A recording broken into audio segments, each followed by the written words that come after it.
Bienvenidos a Booster Inmobiliario, un espacio donde se habla, debate y comparte ideas sobre el mercado inmobiliario.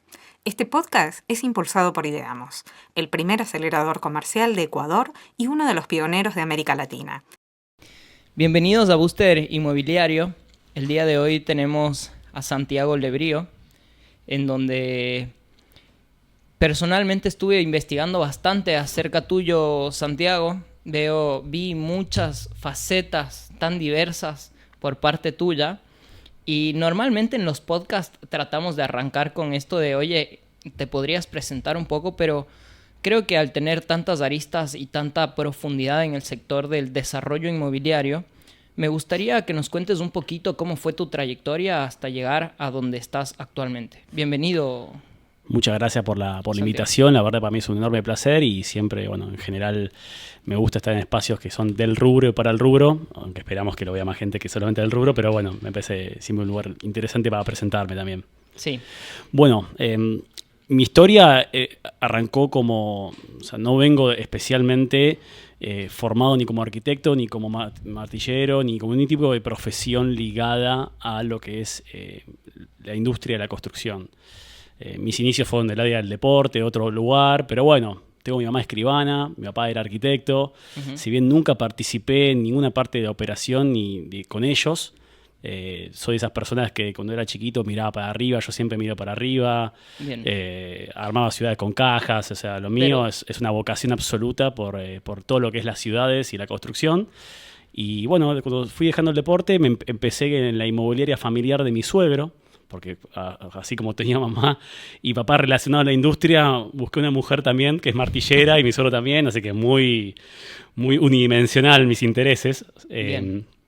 Así que bueno, empecé en la empresa familiar dibujando los planos, sin yo ser arquitecto, pero por mera oficio, dibujando los planos de los departamentos. Y después, ¿en qué año fue más o menos esto? En el año 2008. En el año 2008 ya pasó hace bastante tiempo. Pero bueno, recuerdo perfectamente mi primer plano dibujado y empezaba a generar. En ese momento las propiedades no venían con planos, o sea, las publicaciones eran fotos medias pobres, ya estaban los portales inmobiliarios, o sea, el diario ya estaba empezando a dejarse. Y pude poner esto, que éramos muy poquitas inmobiliarias las que tenían la posibilidad de hacerlo.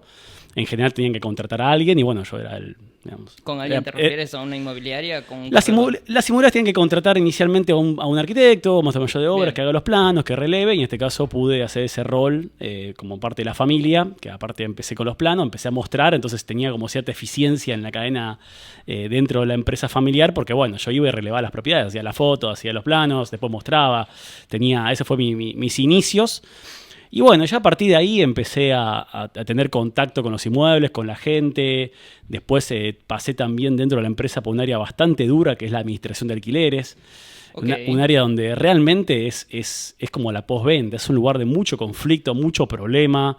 ¿Qué es lo complicado ahí? ¿El tema de lo recurrente que debe ser dar el servicio? Bueno, lo difícil en la parte de administración de alquileres es que los inquilinos ni los inmuebles están en óptimas condiciones siempre, ni los inquilinos cuidan todo de manera perfecta, si bien la gran mayoría sí, pero bueno, el conflicto es algo bastante recurrente, cosas que se rompen, de quién es la culpa, más el tema del pago del alquiler, del pago de las expensas, bueno, todo ese conflicto que bueno... Un mundo nuevo. Sí, que en realidad nunca le escapé, me pareció bastante interesante porque eran como muchos nudos para resolver y ahí pudimos armar un equipo de trabajo muy lindo y pude avanzar bastante, llegamos a administrar 200 propiedades, habíamos arrancado con 20 nomás, así que la verdad, y aparte también me gustaba mucho la parte de los sistemas, de cómo crear o buscar sistemas de gestión, la parte de programación, todo eso me encantaba. ¿Con sistemas operativos te refieres a CRMs y cosas? Exacto, en este caso lo de que es alquileres es más parecido a un sistema más de gestión de ERP, algo más de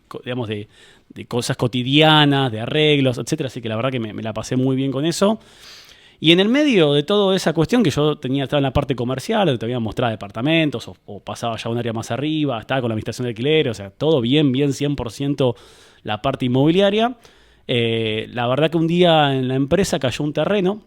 Entró para tasar un terreno y en realidad por las características de las regulaciones no se podía construir mucho Y era una zona donde había muchos edificios, y a mí me llamaba mucho la atención. ¿Cómo puede ser una zona donde haya tantos edificios que no se pueda construir, ¿no? O sea, la norma era muy taxativa y no era tan abierta.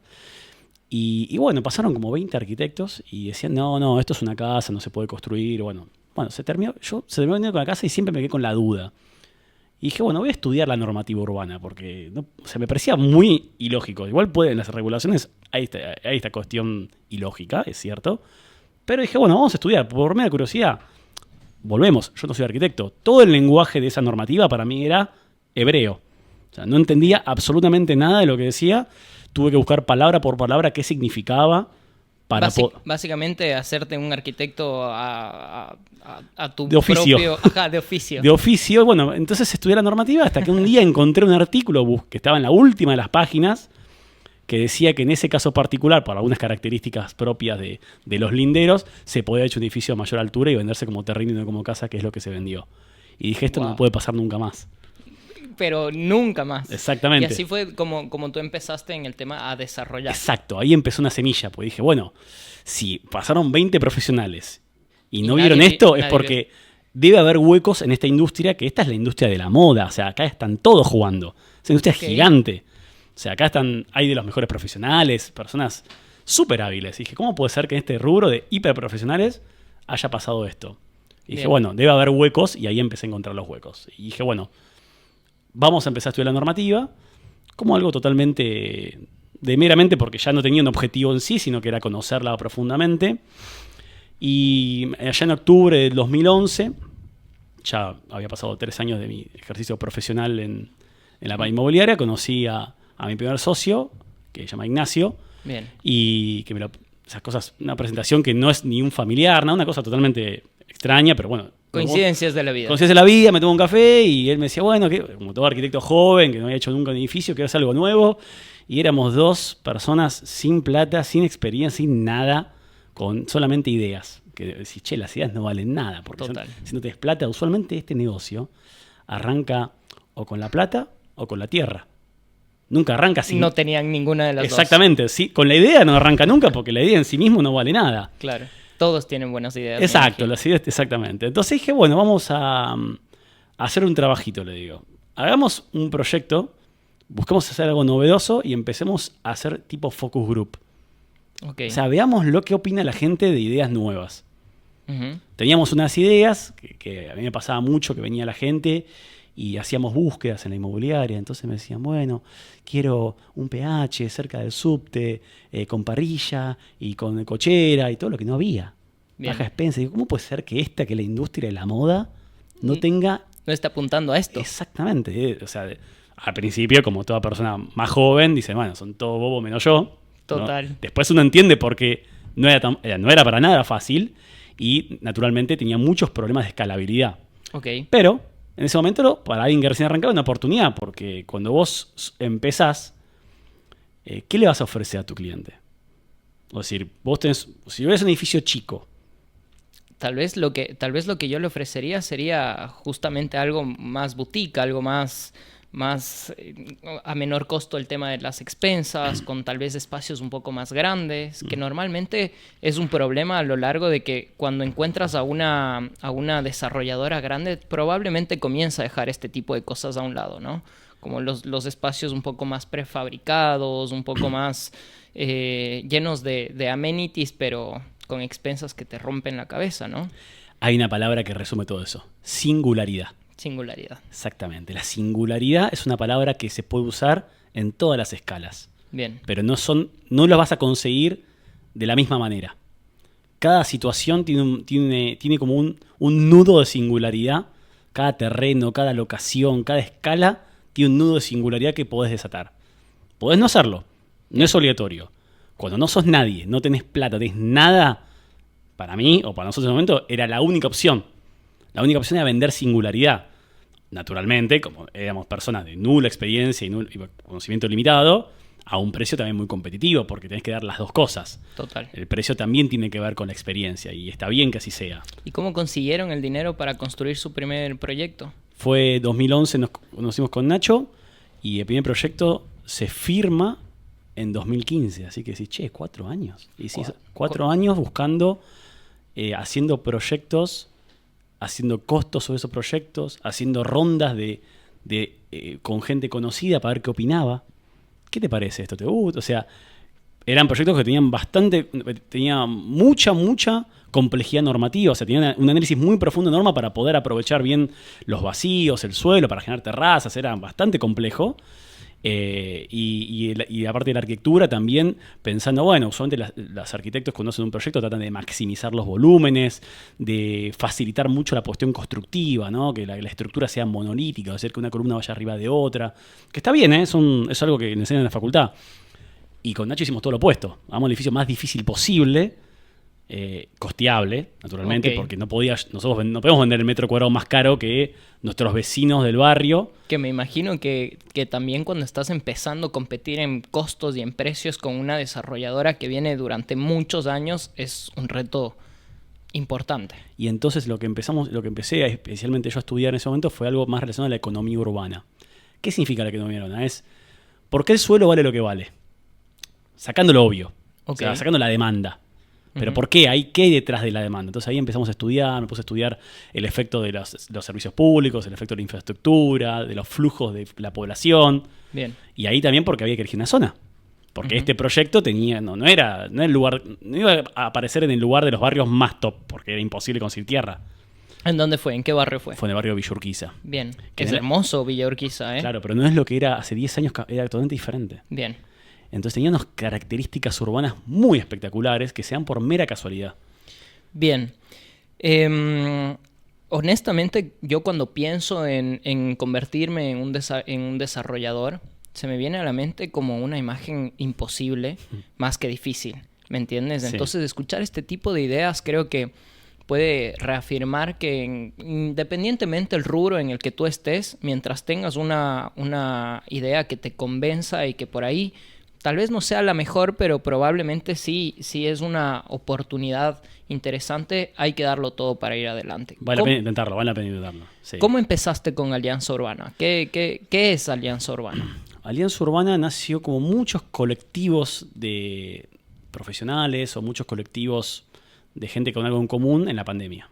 Bien. La pandemia fue un lugar de mucha soledad para muchas personas, pero también una gran oportunidad como para conocer gente. Y que inicialmente la virtualidad, ¿no? Esa cuestión que había más tiempo, bueno, era otros momentos. Totalmente. Y hubo un hito que fue muy interesante, que fue en el año 2020 en la Ciudad de Buenos Aires, cuando se empiezan a levantar las fases de restricciones. Las primeras obras que se liberan son las grandes y no las chicas. ¿Te refieres al sector del desarrollo? De la construcción, correcto. Las obras grandes podían empezar a trabajar y las obras chicas no. Ok. Con distintas excusas de los organismos, ¿verdad? Ok. Y dijimos, no, acá falta representación. ¿Cómo puede ser que justamente lo contrario? Las obras chicas son las que primero deben arrancar, no las grandes. Totalmente. Nosotros, o que haya por lo menos una igualdad. Sí, que haya, o que sea explicable de manera más lógica, no simplemente que tiene más capacidad de lobby una que otra. Ok. Y nosotros, en ese momento y hasta ahora, estamos en la gama media, de media para abajo, no somos los grandes. Ok. Y bueno, con un grupo de personas nos empezamos a juntar y a mí información y eso dijimos, bueno, acá falta representación. También una parte interesante es que usualmente la mayoría de los colectivos de emprendedores o profesionales suele ser unidimensionales, es decir, no son cadena de valor. Usualmente van las inmobiliarias con las inmobiliarias, los constructores con los constructores. Dijimos, bueno, hagamos algo que sea transversal, que pueda venir toda la cadena de valor. Ok. Naturalmente, que haya temas de interés para todos no es fácil, porque usualmente, los temas van por un lado o para el otro. Eso requería... Pero bueno, en lo que respecta a mí, yo empecé como miembro, yo no fui estrictamente fundador, Okay. Pero en 2021 me ponen como director, digamos. ¿Y cuántas personas arrancaron dentro de Alianza Urbana? Cuando yo tomo Alianza Urbana éramos poco más de 30 personas. ¿Desarrolladoras o personas? Personas que eran mayormente desarrolladoras, había algunas inmobiliarias, pero mayormente desarrolladoras. Me dijiste que tú tienes muchas cifras en tu cabeza. ¿Cuántas desarrolladoras existen en Buenos Aires? Esa pregunta no tiene respuesta oficial. Porque no existe un padrón específicamente. Okay. Pero calculando la cantidad de obras que hay en la ciudad de Buenos Aires y calculando la cantidad de que se repiten, etcétera, estamos entre... Y aparte también que es un rubro que tiene cierto actor golondrina, que entra y sale.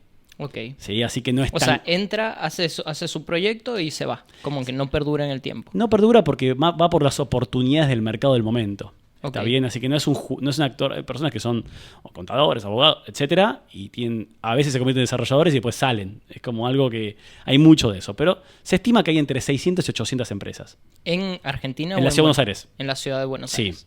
Y la ciudad de Buenos Aires representa más o menos el 7 y 8% de toda la construcción de la Argentina. Wow, Sí. eso es muchísimo. Sí, la Buenos Aires es muy importante en cantidad, en pesos sobre el nivel país respecto a la construcción. Bien. Topando también un poco el tema de la realidad política un poquito, ¿cómo crees que la situación política y económica en Argentina va a influenciar? No nos vayamos muy lejos, tal vez solamente en el 2025. Sí. Te lo pregunto porque he visto mucho en la televisión todo este acercamiento que hay por parte del gobierno argentino con el gobierno de Estados Unidos. Lo pongo como un ejemplo, ¿no? En el que probablemente Buenos Aires ya es una ciudad grande. Ujú. Tengo la impresión de que está buscando ser una ciudad mucho más grande, como una Ciudad de México, por ejemplo. Bueno, es una larga, o sea, una larga charla porque en general, como toda ciudad que entra en un proceso de densificación más acelerado, suele tener mucha resistencia interna de las personas que ya viven en ese lugar. Así que en general no va a ser tan fácil. Pero hablando específicamente de la pregunta del régimen económico nacional, hoy nos encontramos en lo que se llama el pass-through, o sea, costos nuevos, precios viejos. Y eso en realidad, hoy los que se lanzan son los que realmente tienen la expectativa de que los costos, si son estos, el precio lo compensará o eventualmente el costo puede llegar a bajar si el precio no sube. Que son un montón de cuestiones macroeconómicas que hacen que las cosas ocurran. No es que los costos definen los precios. Y esto es muy importante que la gente lo sepa. No porque a mí algo me cueste X significa que yo puedo vender a tal precio. El precio de venta va por un lado y los costos van por el otro. Así Totalmente. que no hay que meterse en eso porque no hay que hacer números de un negocio solo con los costos. Hay que pensar primero en cuánto se vende y después ir para abajo. Bien. No al revés. Perfecto. ¿Está bien? Entonces, hoy tenemos esos precios nuevos, precios viejos, y tenemos los costos nuevos. Lo más probable de, digamos, consolidarse el actual régimen económico, probablemente que tengamos un mayor nivel de precios, pero, esto es muy importante para esta charla, vamos a un negocio donde los márgenes van a ser mucho menores. O sea, desarrollar ahora implica ganar menos. En términos relativos. Ok. Pero el mercado va a ganar lo que se llama profundidad. Va a haber más compradores, por lo cual vas a poder compensarlo con mayor cantidad. ¿Y esto se debe a los créditos? A la capacidad de compra de los argentinos, incluyendo el crédito. O sea, la capacidad de compra, que es la capacidad de ingresos de los argentinos, más la capacidad de financiamiento, las dos, no una u otra. ¿Sí? ¿Qué sucede cuando pasa eso? Bueno, ¿cuál es el lado B? Porque decís, bueno, genial, o sea, cada departamento que vendés es menos rentable, pero vendés más departamentos. A fin de cuentas podés quedar igual. Claro, es un negocio de volumen, ya no tanto de rentabilidad Sí, neta. pero esto no es el mercado de las papas fritas. Acá los lotes son menos los lotes grandes. Son menos los lotes grandes.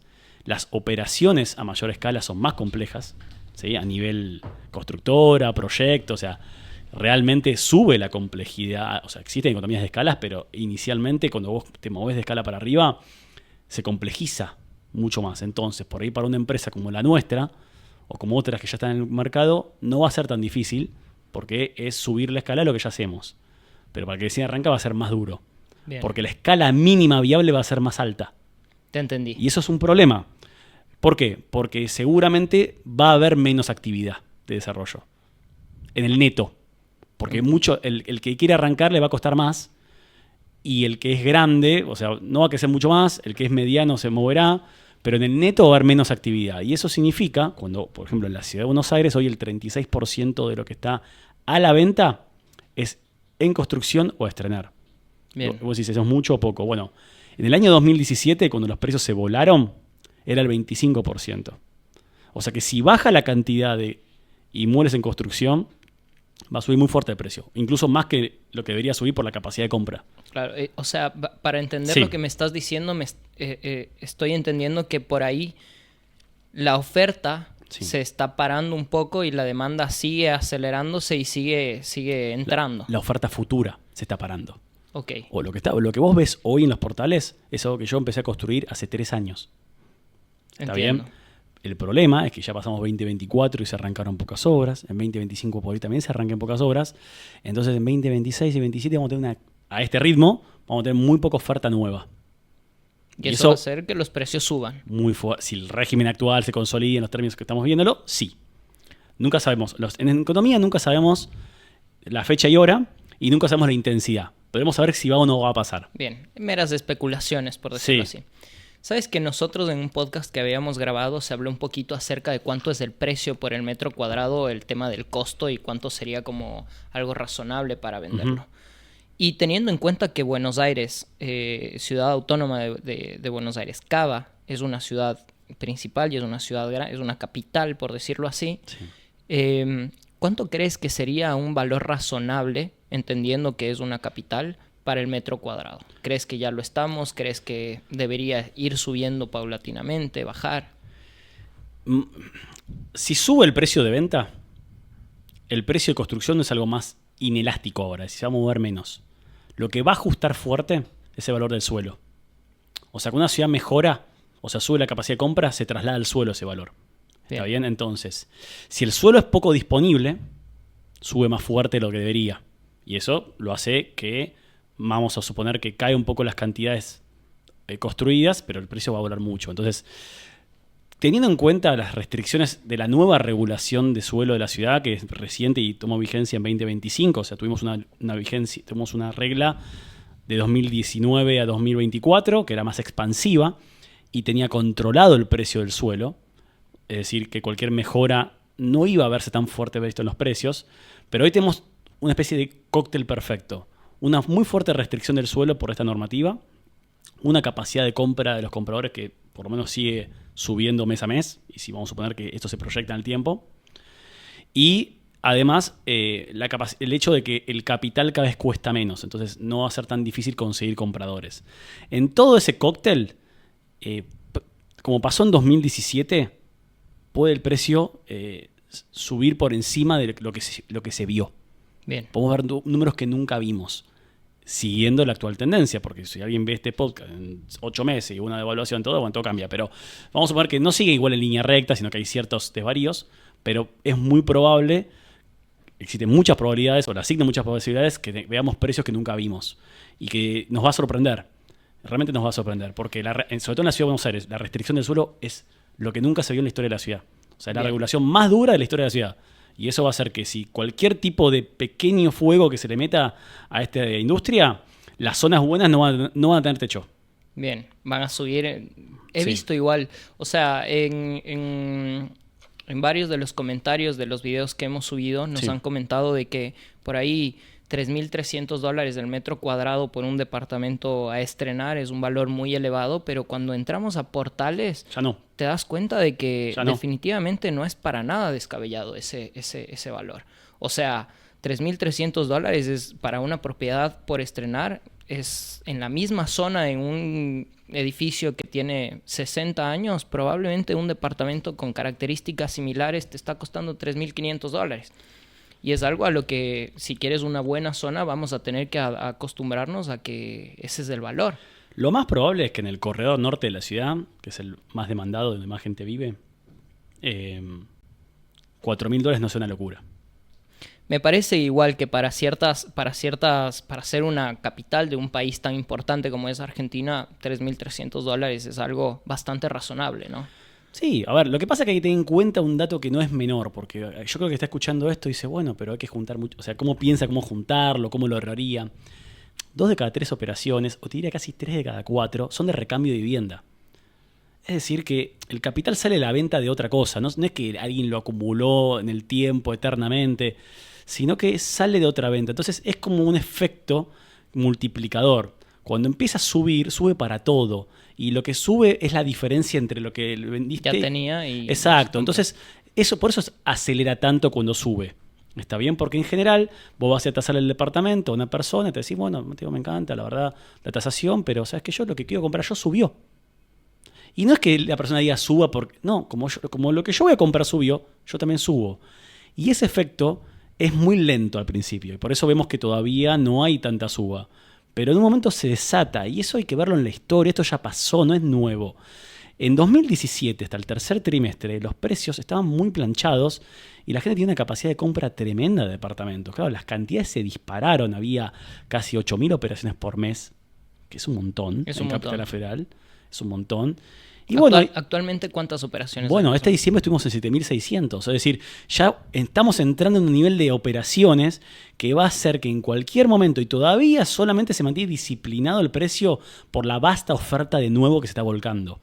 Bien. Nuevo, construido con costos viejos. Eso está mantenido disciplinado. Por un momento se va a agotar, porque como dijimos hace unos minutos, que ya se están lanzando menos nuevos, entonces no se va a reponer a la misma velocidad y en un momento se va a dar vuelta.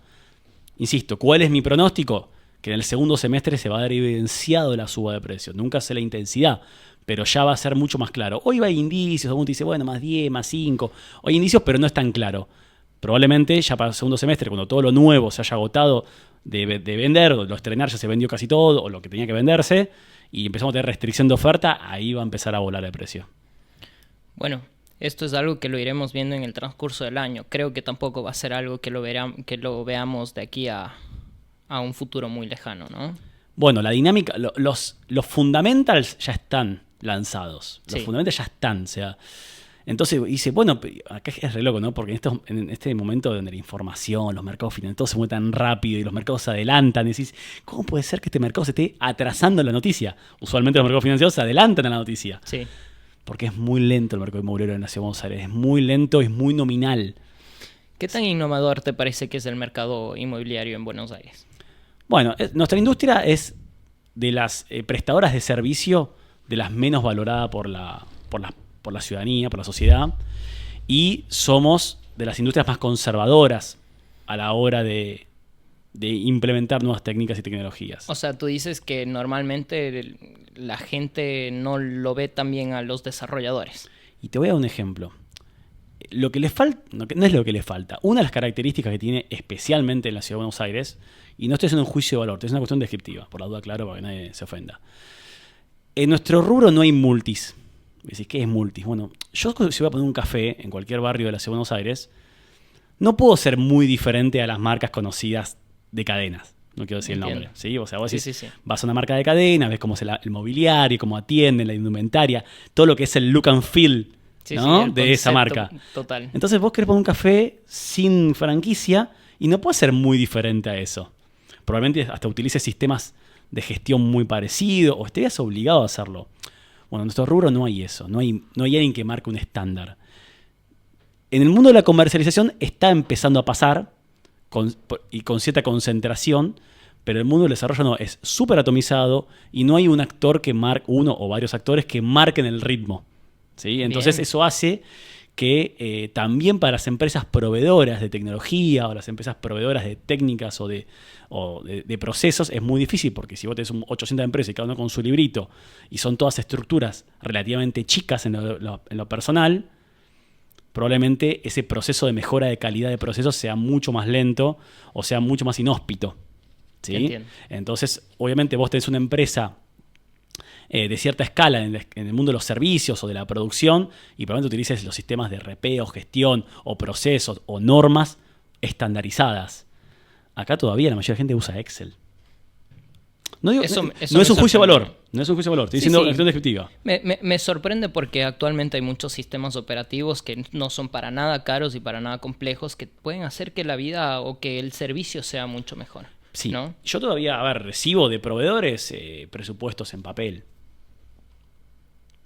Recibo todavía. Y de hecho, hoy hay en la técnica de la documentación de un proyecto de construcción, hay nuevas técnicas tridimensionales. En la obra llega un papel 2D y la gente construye como construíamos hace 70 años. Te entiendo. Entonces, es muy lento. Lo que pasa es que en el mercado del desarrollo, sobre todo en Argentina, al financiarse con ahorros y no con financiamiento bancario, lo que sucede es que la tasa de interés, que es el costo del tiempo, no existe. O sea, nosotros competimos contra plata que está ahorrado en la caja de seguridad, o sea que está a tasa cero. Total. Por lo cual el incentivo de la industria es bajar el costo, no subir la velocidad. Entendido. El costo entendido. económico, por más que el costo O sea, financiero sea más alto. Entendido. El valor agregado aquí está en bajar el costo. Exactamente. Bien. Entonces, eso está muy evidente y eso impacta en toda la cadena de valor a reducir todas las estructuras y todas las mejoras de que mejoren los tiempos porque no se paga. Yo vendo un proyecto que lo vendo, que digo, hago 2 publicaciones en un portal, una que dice entrego en 2 años y otra que dice entrego en 3, se vende lo mismo. Entendido. Es increíble. Entendido. Hablando ahorita de sistemas comerciales, ¿cómo crees que ha evolucionado el tema de la manera en la que venden las desarrolladoras sus proyectos? Bueno, nosotros como industria tenemos un problema que es que no hay servicios dedicados es muy poco habitual. En general son inmobiliarias que venden usados y hacen otro tipo de operaciones, Sí. que agarran mercadería a estrenar o a construir como parte del stock, pero no tiene un tratamiento, no tiene una trata especial. En general también es cierto que los desarrolladores son un poco infieles con los comercializadores, entonces tampoco hay mucho incentivo de la industria comercial a hacer un pleno con los desarrolladores. ¿Verdad? No son personas a veces que tienen niveles de ansiedad, que los procesos comerciales tienen sus tiempos, tienen sus procesos, sus pruebas y errores, y en general el desarrollador por ahí se está vendiendo en obra y necesita los flujos o necesita vender para seguir construyendo. Bueno, se pone muy ansioso y rompe los procesos que son necesarios para comercializar.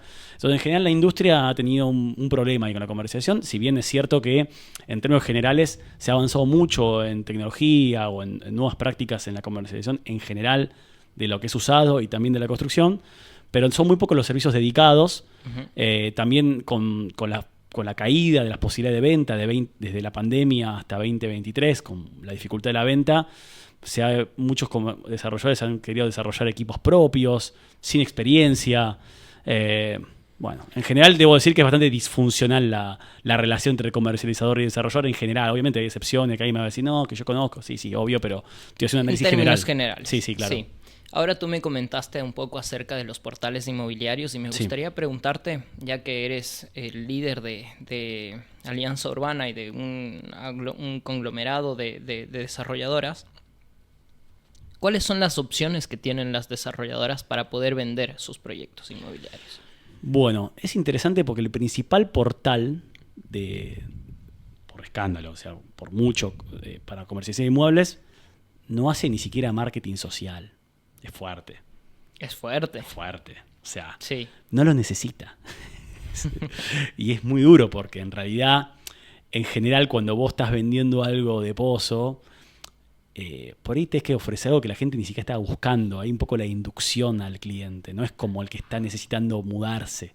Total, esto es una inversión que en el mejor de los casos las desarrolladoras cumplen con los plazos establecidos y listo. Sí, entonces es como que en general entonces el comprador no es tan cautivo como en el mercado de venta usado. Vos querés mudarte a un 3 ambientes, tener una zona, etcétera. Y lo necesitas sos cautivo. Y bueno, entonces vas al portal a buscarlo. Total. En cambio en el pozo, bueno, si bien la gente que quiere invertir busca en el mismo portal, a veces no es tan fácil llegar a todo el otro universo en el cual se compite con otro tipo de inversiones, colocaciones, etcétera. Entonces, lo cierto es que se han generado distintas agencias que van desarrollando servicios de marketing para complementar esta falencia del principal portal. Entiendo. Pero bueno, hasta ahora no hay ninguno que se haya sobresalido para yo decir, bueno, esto está marcando un estándar nuevo, sino que hay mucha prueba, también es cierto que es reciente. Uh-huh. Es cierto que todavía también hay cambios en la política de la social, ¿viste? Me refiero a lo que son las redes sociales, lo que son las aplicaciones. Bueno, sí. Es bastante difícil y competís con productos de consumo cotidiano. Bueno, no es tan sencillo. Y después, bueno, que además, si elegiste un comercializador y ese comercializador no lo hace, bueno, es como difícil porque vos vas a invertir para que le lleguen los leads a otro. Hay cierta todavía desincronización que hace que todavía, si bien hay marketing social y se ve, no está estandarizado para nada. Y también todavía se mantiene un poco, por lo que veo, mayormente el marketing que se hace en las redes sociales es como muy plano, ¿no? Es como el render nada más, como muy poco invitación a sumar tu inversión. Muy poco innovador, diría yo. Sí, en general no se están viendo las prácticas que utilizan los que venden productos de inversión, que tienen otro tipo de lenguaje mucho más personal, de invitación. Bueno, creo que también es difícil, porque si también el portal te empieza a funcionar bien porque el mercado funciona, no le vas a dar bolilla a lo otro. Total. Bueno, ahí me parece que hay mucho para explorar ahí, pero hoy no hay mucho explorado. Creo que ahí está todo un poco verde. En el tema de los desarrolladores, me imagino que mucha la estrategia está en poder venderlo con el equipo interno comercial de ustedes y tal vez no tercerizar el tema de la comercialización, ¿no? Como por ahí tengo la impresión, o al menos dentro de Ideamos, que es la empresa que patrocina todo este podcast, que es yo soy el CEO de Ideamos, encontramos justamente esta problemática de la que estás comentando, ¿no? No hay servicios dedicados que literalmente le den la capacidad a las desarrolladoras a poder tener la tranquilidad de que se va a vender de una manera constante todos estos proyectos, ¿no? Y normalmente se suelen ir hacia las inmobiliarias, que lamentablemente una inmobiliaria termina vendiéndole lo que más rápido salga, lo que decías. Y es peor todavía el tema, porque cuando vos... Hay algunas inmobiliarias que venden desarrollos, pero claro, vende los desarrollos de todos. Exacto. Y ahí es porque voy a vender el tuyo. Claro, yo si es que voy a hacer una pauta publicitaria y te voy a pagar a ti, en el caso de las redes sociales o de algún tipo de evento, mucho más grave si es que es en un evento en donde tienes que contratar catering, en donde probablemente en alguna de las acciones estás invirtiendo un dinero muy alto y todos esos prospectos que fueron y que en un principio te dijeron que no, inmediatamente te ofrecieron a la competencia, ¿no? Entonces dejas de tener ese valor agregado que por ahí me da la impresión que es lo más importante que actualmente tienen las desarrolladoras que están vendiendo proyectos en pozo y proyectos a estrenar, ¿no? Porque no sé cuál sea tu opinión, pero todas las desarrolladoras ofrecen los mejores precios, todas las desarrolladoras ofrecen las mejores ubicaciones, los mejores acabados, el mejor diseño, etcétera. Entonces yo creo que justamente esta parte de la comercialización sí es un valor agregado. Cómo cautivarlo, como lo decías, a un comprador para poder llegar a tomar una decisión de una manera mucho más efectiva, ¿no? Sí, también es cierto que para los comercializadores o para quien está desarrollando productos comerciales para desarrolladoras, es difícil lidiar con una persona, con un actor, en este caso el desarrollador, que le propone como un ciclo de ventas muy abierto en el tiempo, lo cual hace difícil focalizar la inversión. Porque bueno, si no, yo voy a estar todo el proceso de la obra comercialmente abierto. Y es como complicado, porque vos como estrategia comercial, si es muy largo, es como se pierde mucha plata. Entonces, yo creo que también ahí hay que como alinear, y que es el trabajo de quien vende esos servicios, convencer al desarrollador, no, hagamos fases de venta, vendamos esporádicamente, en etapas, porque obviamente el desarrollador dice, bueno, pero yo necesito la plata siempre. Está siempre publicado. Bueno, todo ese trabajo me parece que es mucho más duro, y digo que es posible, no es que digo, sino que es parte del desafío que hay que encarar, y después, bueno, que haya una estrategia al desarrollador a la hora del producto, que ese producto no sea un medio mundo que quiere buscar todos los mercados. ¿Viste? A mí me pasa con veo ciertos proyectos y me dicen, bueno, es para alquiler temporario, para estudiantes universitarios, para familia, ¿no? Bueno, todos los focos, digamos, como hacer un auto, imagínate con... No, bueno, es lo mismo. Entonces, pero es cierto, también obviamente me pongo la empatía al desarrollador, es bueno, yo pienso el proyecto hoy en 2025, se lanza en 2026 y se termina en 2029. Entonces también, las tendencias van cambiando. Exacto, entonces como que la mayoría son muy conservadores y hacen un producto demasiado abarcativo, y eso para el comercial es complicado, porque si no puede focalizar cuál es el público objetivo.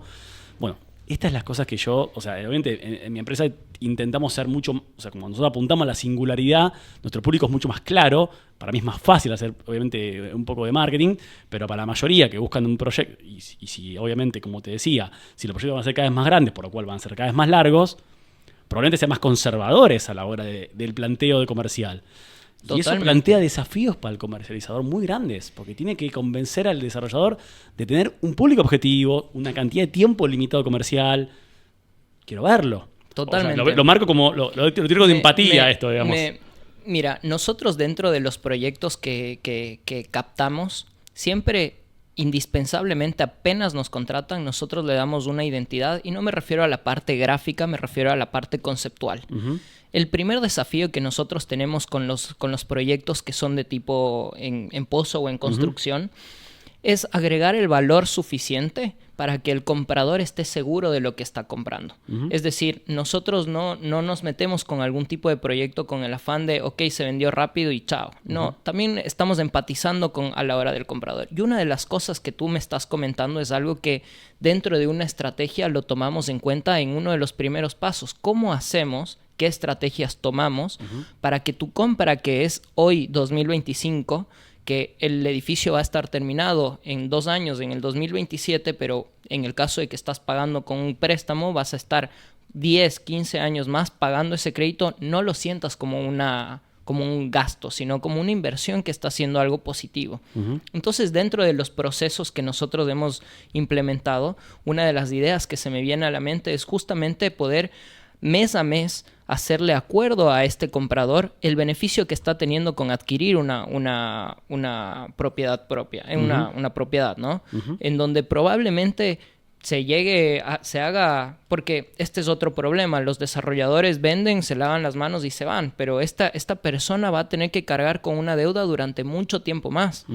Entonces, creo que sí es una responsabilidad y sí creo que sería un gran diferencial si nosotros comenzamos como comunidad a darle un beneficio un poco más allá del solamente compra. Hablaba, por ejemplo, de hacer una comunidad. Tú que tienes, ¿cuántos edificios has construido tú, por ejemplo? Hasta ahora, ahora vamos a entregarnos otros 4 edificios. Vamos a terminar, para mitad de año se van a hacer 8 edificios terminados. Con esos 8 edificios que ya has terminado, probablemente puedes hacer una comunidad lo suficientemente interesante en donde les des algún tipo de beneficio, tipo un club de la nación, en donde tengan acceso a un gimnasio con descuentos, a un estilo de vida, más que solamente la compra de un departamento, ¿no? Entonces, estoy muy de acuerdo con todo lo que estás diciendo y nosotros puntualmente lo que venimos a ofrecer en Argentina es esa personalización en cada uno de los proyectos de las desarrolladoras, porque nosotros no tenemos como clientes a desarrolladoras, tenemos como clientes a proyectos. Independientemente de que la desarrolladora tenga 4 proyectos, la estrategia no es la misma en los 4 proyectos. Son conceptos que nosotros desde un inicio tratamos de darle una dirección diferente. Tengo una pregunta más. Sí. De estos 8 proyectos que has hecho hasta ahora, sí, ¿cuánto tiempo te demora? O sea, ¿cuánto es el tiempo que requieres tú como desarrollador entre sacar a la venta y terminar de vender un proyecto? ¿O de qué depende la velocidad en la que se vende? Como te decía al principio, nuestros proyectos son muy singulares y de escalas para la ciudad de Buenos Aires, digamos que es promedio. Entonces no son tan grandes y son muy singulares, por lo cual nuestra estrategia de venta fue, a la hora de comprar el terreno, hacer una preventa prácticamente vendiendo el 100% de la necesidad financiera del proyecto. Porque nosotros tenemos una ventaja por ahí que vale destacar. Nosotros venimos del mercado financiero y eso parte de mis socios. Entonces tenemos una administración financiera, tenemos una gerencia financiera que es muy poco frecuente en esta industria. Entonces nosotros podemos recibir flujos de forma anticipada sin miedo. Entiendo. Y eso es una ventaja que tuvimos muy importante. Entonces nos permitió hacer preventas cortas de 120 días aproximadamente y poder con esa preventa tener casi todos los fondos del edificio. Entonces eso es riesgoso porque vos recibís, a veces estás comprometiéndote un costo porque estás comprometiéndote un ingreso. Es decir, yo ya sé cuánto voy a recibir y entre comillas no sé lo que voy a gastar. Bueno, nuestro trabajo era saber cuánto íbamos a gastar. Hicimos muchos modelos matemáticos para poder acertarlo y la verdad hemos tenido muy buena pericia y hemos terminado todos los proyectos sin pedirle plata nunca a nadie, nunca pagamos una cuota extra, ni hemos cambiado las condiciones comerciales a nadie. ¿Ustedes ofrecen algún tipo de crédito directo dentro de...? Me refiero que usualmente acá en Buenos Aires, en Argentina, se ofrece pagar durante el transcurso de la obra, que es lo más común, y no es que vendemos crédito extendido. Nosotros en ese caso no hemos tenido un caso puntual, es que por ahí financiado posterior a la obra, pero en general te puedo decir que el 98% todo dentro de la...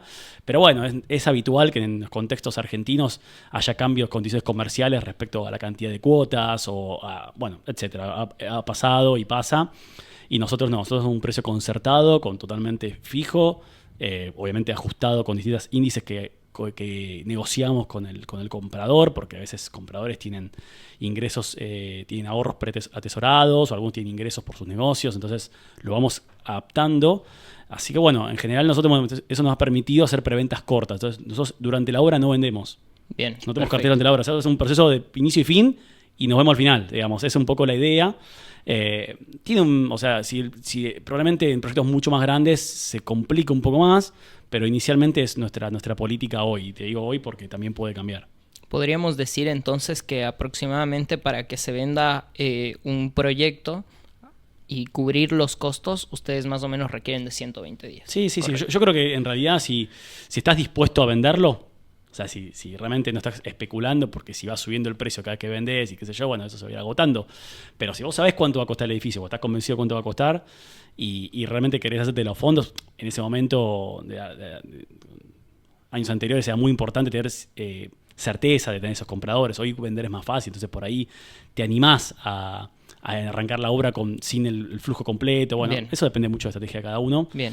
Pero bueno, creemos que lo que sí estoy convencido en todos los casos es que tiene un proceso de inicio y fin. No puede ser eterno, no puede estar toda la obra en venta. Me Me parece difícil para las dos partes. Bien. Y para los compradores también es difícil, porque está siempre disponible. Y tiene que generar un poco de sensación de escasez. No puedes estar siempre disponible. Es una opinión, y es discutible. Totalmente. Pero bueno, entiendo también que eso es difícil porque bueno, el desarrollador quiere estar siempre a la venta. Bueno, son las cosas que hay que tomar riesgo las dos partes. En Ecuador normalmente cuando recibimos un proyecto y para vender, acelerar sus procesos comerciales, uno de los primeros objetivos es cubrir el valor como mínimo requerido para que no vayan a pérdida, ¿no? Uh-huh. Mira, necesitamos vender el 70, el 80% del edificio como de una manera inmediata, sí, y el otro 20% probablemente con un precio un poco más alto. Uh-huh. Podemos darnos el lujo de esperar un poco, hacer una venta un poco más relajada con esta sensación de que hay un poco de escasez, por decirlo así, ¿no? ¿Alguna vez escuchaste acerca de una aceleradora inmobiliaria? No tengo claro el concepto. Es una palabra que puede despertar muchas interpretaciones, pero bueno, en general me suena la aceleración, me suena a acciones no recurrentes en un tiempo determinado para difundir, y no solamente en cantidad, sino en calidad el proyecto, ¿no? O sea, porque no solamente que haya más share, que haya más llegada, sino que también que el contenido sea un poco más más parecido a los procesos de venta, que yo pienso procesos de venta mucho más, no te digo agresivos en el mal sentido, sino en el buen sentido más innovadores. Sí, más innovadores, con una búsqueda. Eso es lo que primero me sale cuando vos me lo comentás. Bien, una aceleradora inmobiliaria, nosotros dentro de América Latina somos uno de los primeros que hemos incursionado justamente en poder especializarnos en esta parte del segmento inmobiliario, ¿no? Pero es acercar o hacer que esos 120 días de los que tú me hablaste, nosotros con una estrategia y una planificación previa tratamos de hacer que no sean 120, que sean 80, por ejemplo, que sean 90, y poner a un equipo a la disposición de ustedes para poder llegar a ese punto. Pero creo que en este desembarco que estamos haciendo en Argentina, en Buenos Aires puntualmente, hemos tenido una receptividad bastante amplia por parte de los desarrolladores, y ya que eres el dirigente de una comunidad de desarrolladores, me gustaría preguntarte qué tan abierto es el mercado inmobiliario a la hora de la innovación, no solamente de los procesos comerciales, pero qué tan innovadores son los dirigentes, los dueños de las desarrolladoras. ¿Están dispuestos a innovar en el mercado? Sin duda que sí, no te lo digo algo naif o por una frase hecha, sino porque en general, como te digo, no hay un estándar de servicio. Estamos todos buscando un estándar de servicio. O sea, el lado bueno de que, en realidad el lado A, de que no haya un big player marcando el ritmo, es que estamos mucho más abiertos a experimentar. En general, te diría que si hubiese un player más consolidado, estaríamos más dispuestos a copiar. Acá estamos más dispuestos a experimentar. Entonces, usualmente por eso está todas las propuestas que van entrando, que son un montón de comerciales, y se van probando, y yo veo como empresas como van entrando, otras van quedando, otras no. En general tienen una capacidad muy intensa de probarlo al principio, y eso es bueno porque como que hay un lugar. Bien. Y insisto, como las estructuras promedio de las empresas son tan chicas, están dispuestos a tercerizar algunas cuestiones, e incluso servicios que ni siquiera conocen que existen. Y eso es interesante. Así que bueno, para mí sí hay una ventana. Si hubiese un jugador consolidado que te marca todas las reglas, solamente podrías copiarlo más barato, pero en este caso es como que hay lugar para experimentar. Qué interesante todo lo que hemos hablado, Santiago. Genuinamente creo que se va a quedar muy corto este podcast porque veo que tienes una claridad sobre el mercado bastante amplia y obviamente la realidad entre un desarrollador y otro desarrollador son completamente distintos. Uh-huh. Por ejemplo, el otro día estaba hablando con una persona de una desarrolladora que me parece que está mediana tirando un poco más a grande, en donde cuentan con un equipo comercial genuinamente grande, ¿me entiendes? Uh-huh. Con un equipo de 24, 25 personas que están siempre activados con esta máquina comercial yendo hacia adelante, hacia adelante, hacia adelante. Así que tengo una duda, ¿cómo... Para entender Alianza Urbana, ¿sí? Regresando un poco a eso, Alianza Urbana es como una alianza de desarrolladoras pequeñas y medianas. ¿Eso sería correcto? Diría de la industria de la construcción, incluyendo comercializadores, profesionales independientes, afines, Bien. Constructoras. O sea, en realidad toda la industria está representada en Alianza Urbana. Y en general, una parte interesante que está bueno y que se va retroalimentando es esa comunidad de negocios, porque obviamente alguien busca un contratista o busca una inmobiliaria, busca algo y lo puede encontrar en el propio grupo. O sea, generalmente está convirtiéndose además en una comunidad de negocios. Hay muchas personas que han hecho negocios dentro de la comunidad, lo cual me pone muy contento. Y es algo que fomentamos, si bien nosotros lo que es el spam lo controlamos muchísimo para que no sea una especie de grupo de publicidad.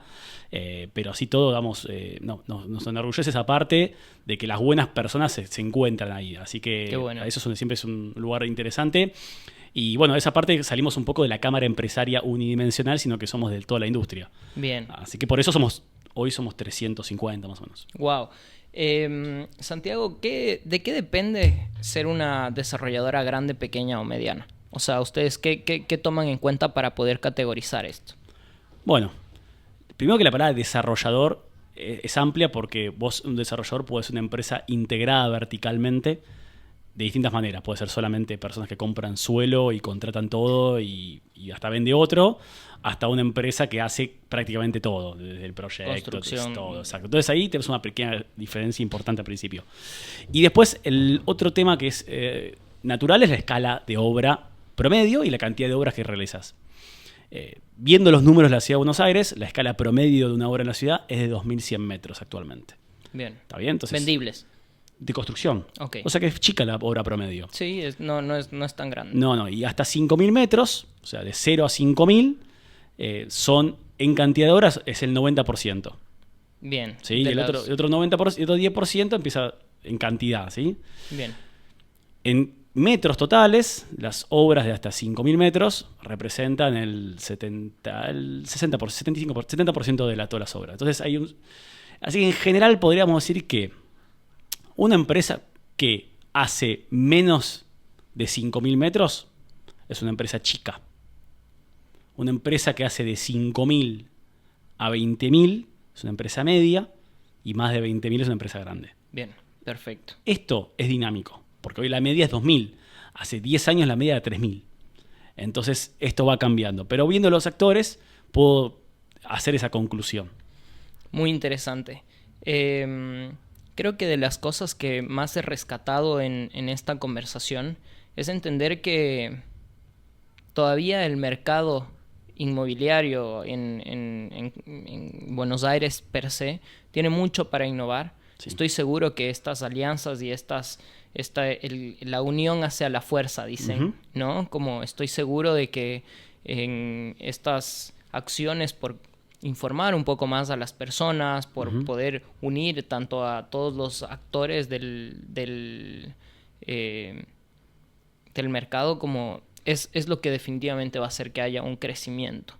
Yo también, en base a lo que decías, es cada vez las desarrolladoras van como creciendo hasta un cierto punto y siguen teniendo esto de entrar y salir, pero yo, siendo ecuatoriano, sí, te puedo decir que es sorprendente llegar a una ciudad como Buenos Aires y encontrarse no solamente con una infraestructura hermosa, sino con una ciudad genuinamente grande, muy grande. Es una ciudad en donde tú vas caminando por la calle y ves edificio tras edificio tras edificio tras edificio y no en toda Latinoamérica se ve algo así. Y te digo que en términos de cantidad de... Está bueno, vamos a hacer la pregunta correcta. ¿Vos hace cuánto estás en Buenos Aires? Yo estudié en Buenos Aires, Sí. viví 8 años en Buenos Aires. Bien. Actualmente la verdad es que los edificios me encantan para venderlos, pero probablemente no para estar constantemente. Yo vivo en Mendoza. Ok. Actualmente. Bueno, la ciudad de Buenos Aires tiene 313.000 parcelas, terrenos. Ujú. ¿Cuántas crees, en porcentaje si querés, que tiene planta baja y un piso? Hasta planta baja y un piso. De las 313.000. Creería que no más de un 10%. El 75% de las parcelas de la ciudad de Buenos Aires son de planta baja y un piso. En- La percepción es tremenda. Los sesgos. Uno camina por los barrios densos porque la mayoría de la población vive en los barrios densos, obviamente. Pero la ciudad es muy grande y muy baja.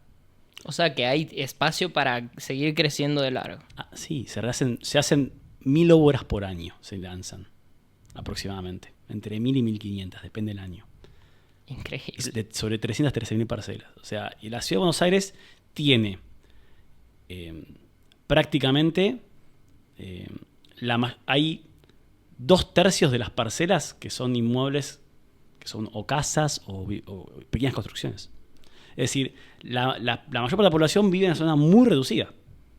Muy reducida. Entonces, sin duda, lo que tiene interesante hoy Buenos Aires, y es parecido a alguna ciudad muy puntual del mundo, es que tiene subcentralidades. Usualmente las ciudades tienen un centro denso y después tiene como el downtown, como si fuera. Acá tiene como ciertas subcentralidades, caballitos como si fuera una ciudad en sí misma.